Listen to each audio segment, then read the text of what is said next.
Imagine a place of worship that promised salvation, but instead concealed something far darker. A network of churches that claimed to guide children toward God, but instead they led them into silence, fear, and eventually disappearance. History remembers the sermons, the hymns, and the promises of holiness, but hidden beneath it all lies the story of 79 children who walked into the arms of faith and were never seen again. This is not just about missing names on old records. It's about a doctrine so twisted it erased them from existence. The disappearance of the 79 children did not happen all at once, but over years, unfolding like a shadow creeping across the land, slow at first, then overwhelming until no one could deny what had been taken. The church network that held them in its grasp was not a single building or a solitary congregation, but a chain of sanctuaries linked together by faith, money, and doctrine, their ministers exchanging sermons like secrets and their followers taught to obey without question. Each child who went missing had been raised to believe the church was the only path to salvation, their parents encouraged to surrender them for special lessons, choirs, and so-called purity retreats where the doctrine was driven into them with both tenderness and terror.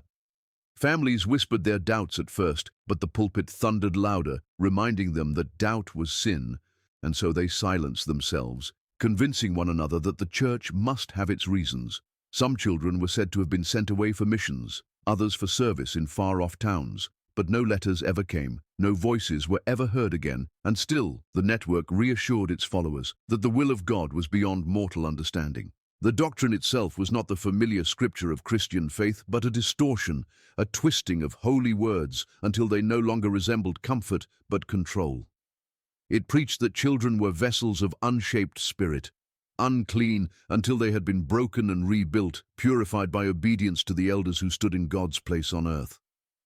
Parents were told their children must be refined like gold in fire, separated from the corruption of the world, and if that meant surrendering them to the church, then it was a sacrifice they should rejoice in making. The most devout did not resist when the ministers came to claim their sons and daughters, some even offering them proudly, while those who hesitated found themselves shamed in sermons and isolated from their neighbors until they gave in. The children vanished behind closed doors, taught in halls where no outsider could enter, and when they did not return, their absence was excused as divine purpose. Records were altered, names erased, whole families relocated to cover the gaps until truth itself seemed to disappear with the children. What made the network powerful was its reach. This was not a single town's tragedy, but a web that spread across counties, each congregation feeding into the next, connected by traveling preachers who carried the doctrine like infection. Ministers shifted from one pulpit to another, weaving stories of miracles, insisting the vanished children were chosen, elevated beyond earthly ties. They told parents that to ask for their return was to question God, that grief was a sign of weak faith. And so fear of damnation sealed lips that wanted to scream. Communities grew accustomed to the silence, accepting the absence as though it had always been, and the number of missing climbed higher until 79 souls were gone, with only shadows to replace them. Rumors swirled among those who dared whisper against the church.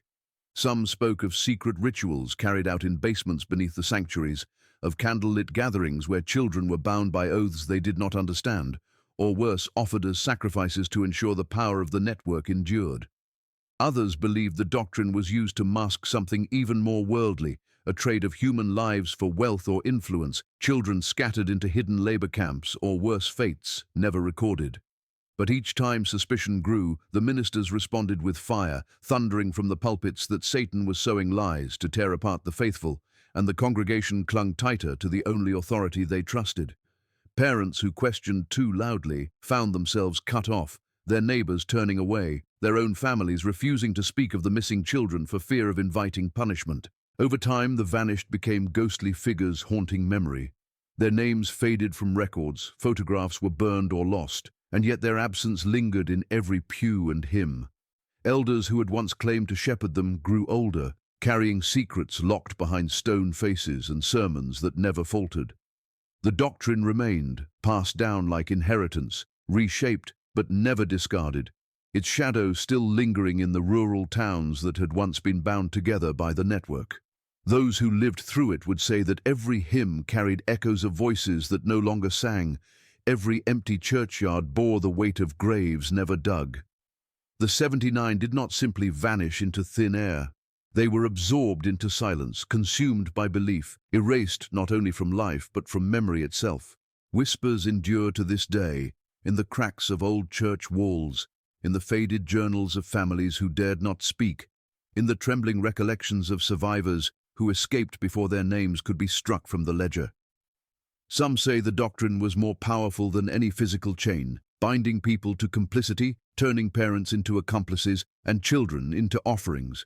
Others believe the network still exists in fragments, hidden behind rebranded names and smiling preachers, its history buried under layers of sermons that never mention the missing. And while the world outside moved on, writing its own histories of progress and struggle, in these towns the silence remained, heavier than any monument, a reminder that faith twisted into control can erase not just lives, but entire generations. The doctrine that swallowed those 79 children was never delivered as a single declaration, but as a slow weaving of words, sermons layered upon sermons until its grip felt unshakable. It began with familiar verses, promises of salvation and purity, but soon the interpretation shifted. The ministers told the people that children were not yet whole, that their souls were fragile vessels prone to corruption, that without the discipline of the church they would be lost forever. To the untrained ear it sounded like devotion, but beneath the surface it was preparation, a way to convince families to hand over their young. The network built its control not by force, but by shaping the very air the community breathed, repeating phrases until they became truth, insisting that parents were merely caretakers and that true ownership of a child's soul belonged only to God as spoken through His chosen messengers. Once this idea had taken root, resistance became blasphemy, and any who questioned the doctrine were painted as enemies of faith. The gatherings where this doctrine was drilled into both adults and children were unlike ordinary church services.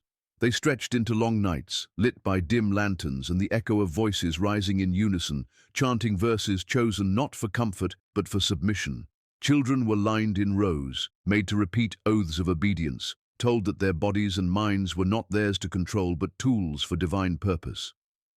Parents watched, some with pride, others with unease, but all afraid to speak against it. Ministers told stories of children in Scripture who had been sacrificed, who had been tested, who had been taken by God for holy missions, and they planted the seed that disappearance was not tragedy, but proof of favor. Each time a child vanished, it was explained as fulfillment of prophecy, as the hand of God selecting the purest for a higher task.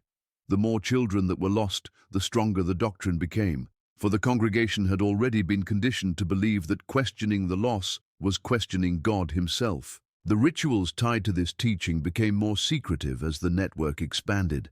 Families were told their children would attend special retreats meant to cleanse them of worldly distractions, but these retreats often ended with silence. Ministers would return, offering only a few words. The child had been chosen, the family must give thanks, and the congregation would raise their voices in hymns of celebration rather than cries of mourning.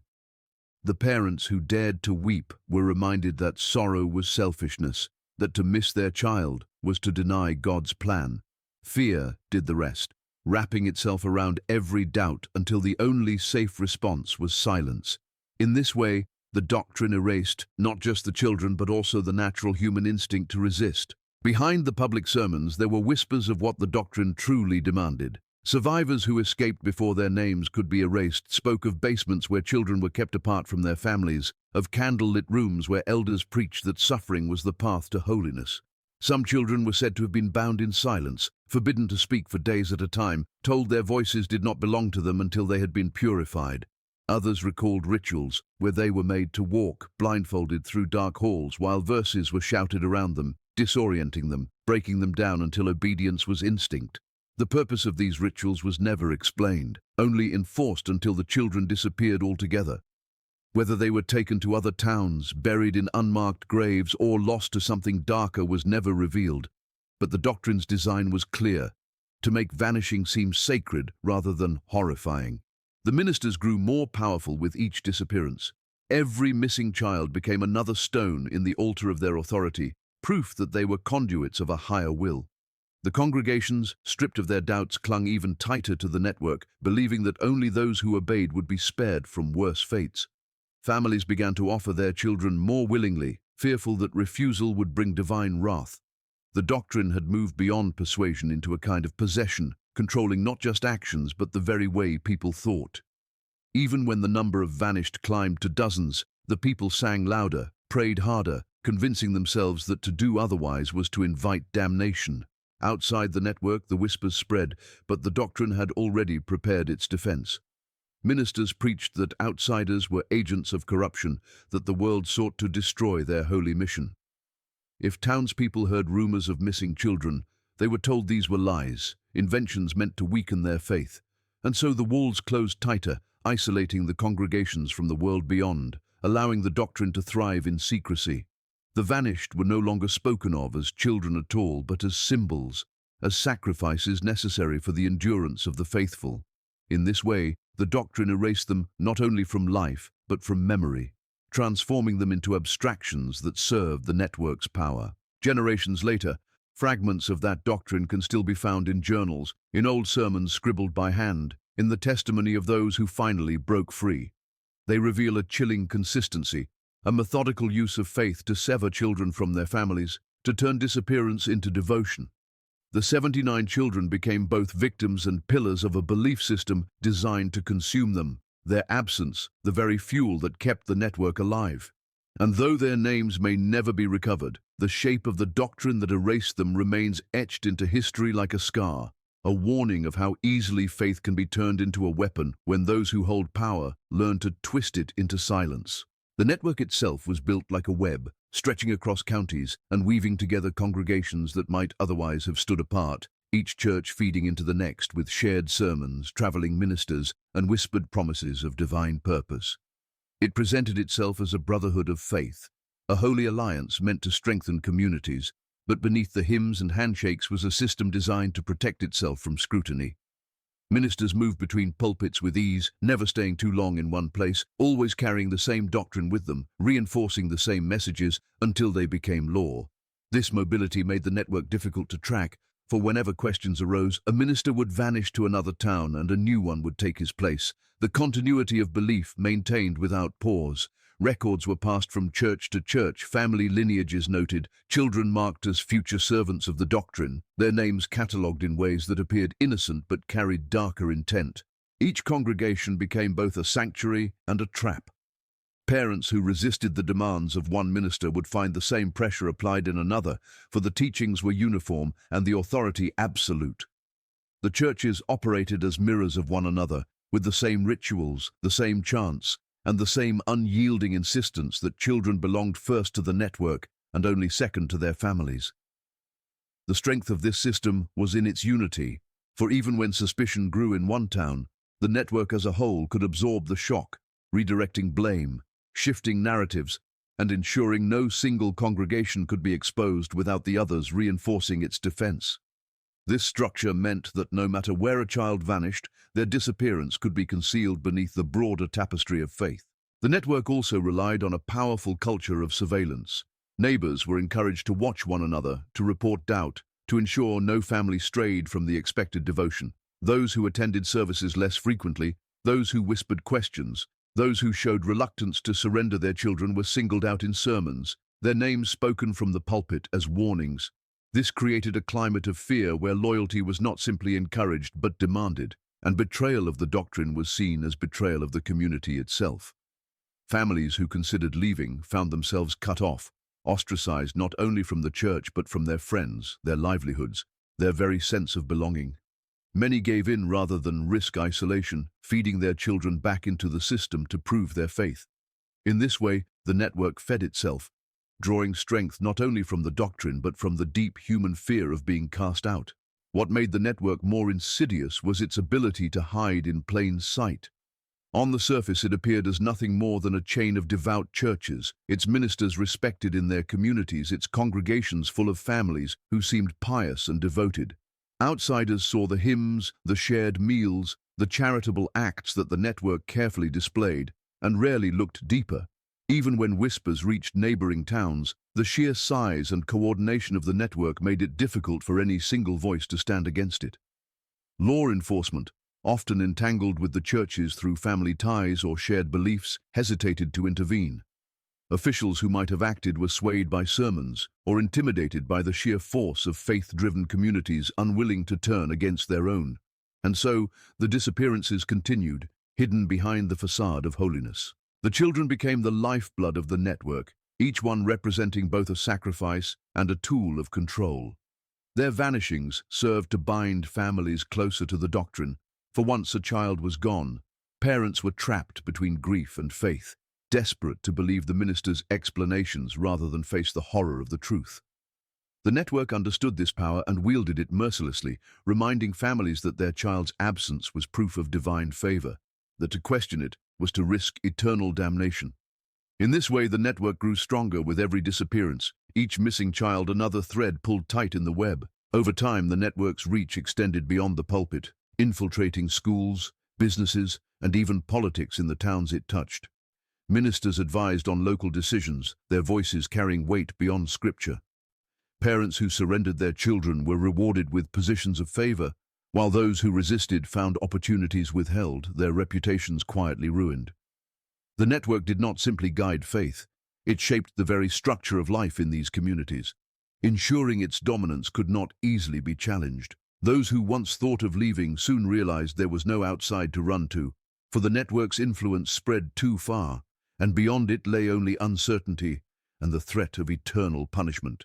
Traveling ministers carried stories that reinforced the myth of the missing children as chosen ones. They spoke of visions where the vanished appeared radiant and pure, serving heavenly purposes beyond human understanding. These tales circulated from town to town, blurring the lines between reality and belief, until even parents who doubted began to cling to the hope that their child had been transformed rather than lost.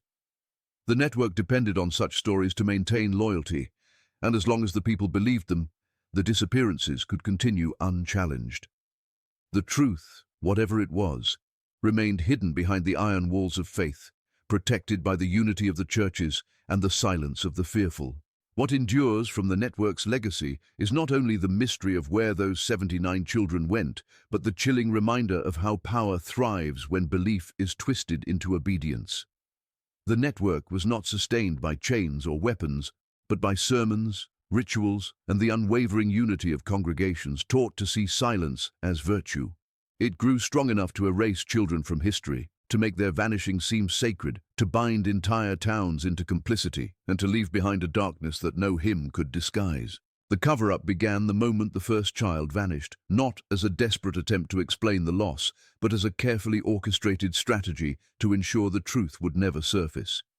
The ministers knew that disappearance bred questions, and questions were dangerous, so they wrapped the event in layers of doctrine and silence. Families were told the child had been called for holy work, their absence reframed as blessing, and any visible grief was shamed from the pulpit until even parents forced themselves to smile through broken hearts.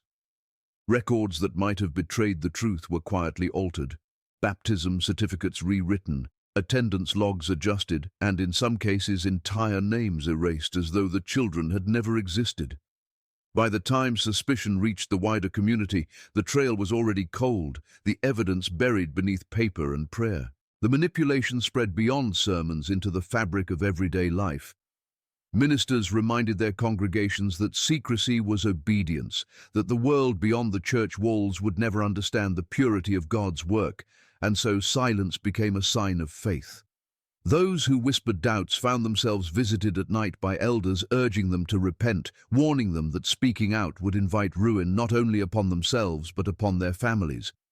Fear was the strongest tool in the cover-up, stronger even than the doctrine itself, for it ensured that neighbors who knew something turned their heads away, that parents who suspected more than they were told swallowed their questions until their silence became permanent. Over time, the absence of truth became normal, a void that people stepped around as though it had always been there. Part of the cover-up relied on creating false narratives. Whenever outsiders asked about the missing children, explanations were provided with calm certainty.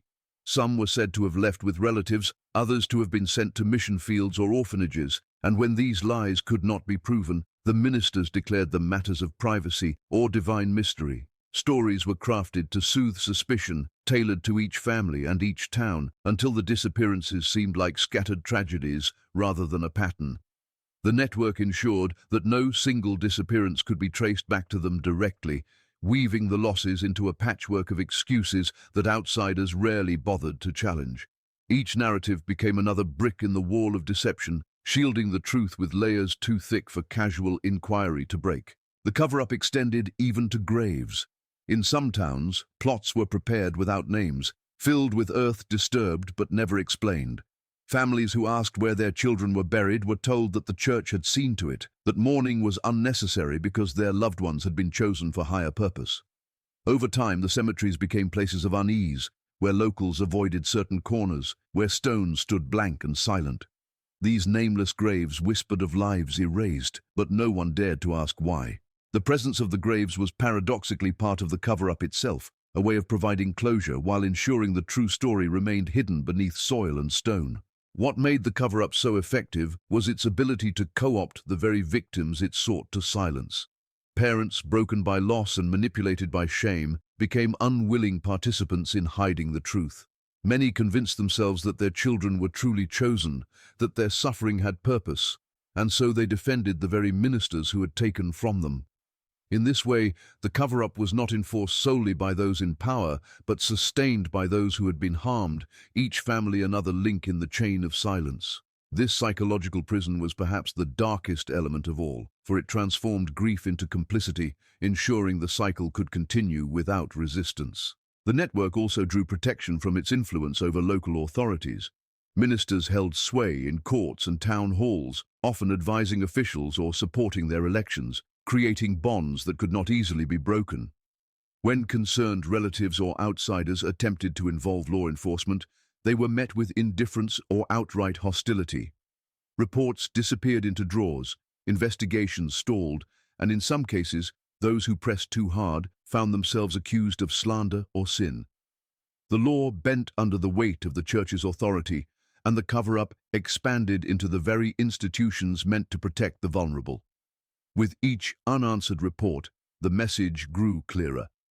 The truth was untouchable, the children irretrievable. Generations later, remnants of the cover-up remain scattered in archives and private collections, fragments of erased names, journals hidden in attics, letters never sent.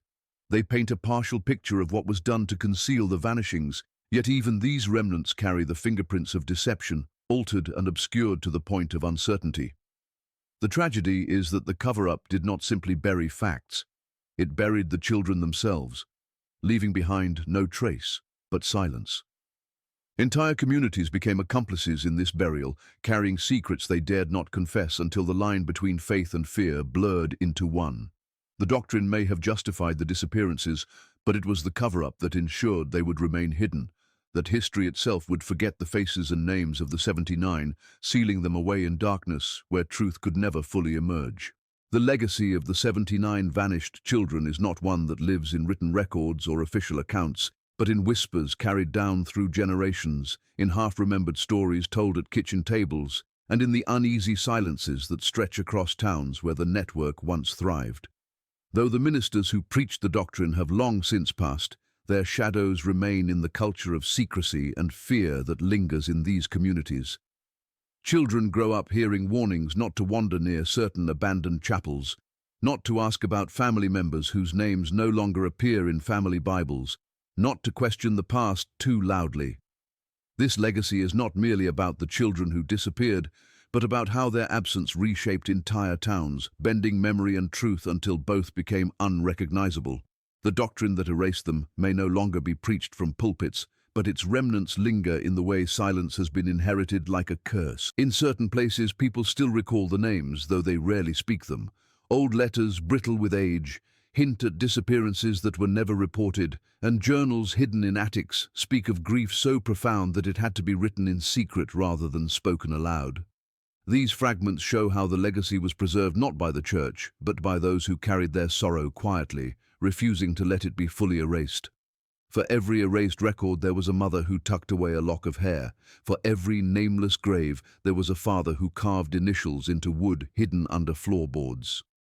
These private acts of remembrance became a form of resistance against the silence, small rebellions that allowed the truth to survive even when the official story declared otherwise. Folklore rose up around the vanished, blurring history with myth.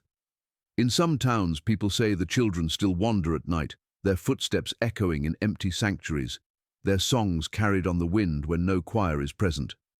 Others tell of ghostly processions seen moving through fields at dusk, 79 pale figures marching in silence, unable to find rest. Whether believed or not, these stories keep the memory alive, ensuring that the children are not completely forgotten. The legacy of their disappearance has become inseparable from the local identity, as if the land itself remembers what people were forced to erase. The soil beneath old churches, the foundations of long demolished meeting halls, the basements where light never reached, these are the places locals avoid, claiming they are cursed, yet secretly acknowledging them as memorials to the vanished. The weight of the legacy is also felt in the mistrust that lingers toward authority, especially religious authority. Generations later, families in these towns often remain hesitant to give their children fully to institutions, wary of schools, hesitant of churches, and skeptical of those who promise salvation too loudly. Even those who never knew the children feel the shadow of what happened, as though the trauma has seeped into the bloodlines themselves. This inherited mistrust is a quiet rebellion against the network's power, a refusal to ever again let faith be used as a weapon to erase lives. And yet, in some darker corners, the remnants of the network are said to persist, not in the open, but in disguised forms, smaller gatherings that whisper the old doctrines to those who are still willing to listen. Whether these are exaggerations or fragments of truth is impossible to say, but the very possibility speaks to how deep the legacy runs. The vanished children live on not only in myth and suspicion, but in the absences that shaped their families. Generations grew up without cousins, without siblings, without the laughter of children who should have been there but were not. These empty spaces in family trees became wounds that could not heal, creating lines of inheritance broken by silence. The legacy is not one of closure, but of continual loss, a reminder that entire bloodlines were altered by the disappearances. For the families who remained, life went on outwardly, but always with the weight of absence pressing upon them, always with the sense that their history had been stolen from them. In many cases, descendants grew up unaware of the full story, told only that someone had gone away, never that they had been taken. The truth traveled in fragments, scattered like bones, never whole, but never completely gone. The larger world may never have recorded the 79, but within the towns their absence became an unspoken law. Schools built after the network dissolved carried no memorials, yet the students walking their halls sometimes felt the presence of those who should have been there. Old church bells, when they rang, were said to toll not only for the living, but also for the missing. The doctrine's power may have waned, but the silence it imposed became part of the inheritance of the land, shaping the culture of those who remained. The legacy is not merely one of tragedy, but of haunting, a reminder that erasure can never be complete, that what is forced into silence has a way of echoing louder across time. Even now, researchers who stumble upon fragments of this story find themselves drawn into the weight of its legacy, compelled to dig through crumbling archives, to listen to the hesitant voices of elders who speak only when certain no one else is listening. Each discovery adds another piece to the puzzle, but the full picture remains elusive, clouded by the deliberate cover-up and the passage of time. Perhaps that is the truest legacy of all, not clarity, but mystery. A story too dark to be told fully, too painful to be remembered openly, yet too powerful to be forgotten. The 79 children remain both absent and present, erased and remembered, silenced, yet still speaking through the very shadows their disappearance left behind.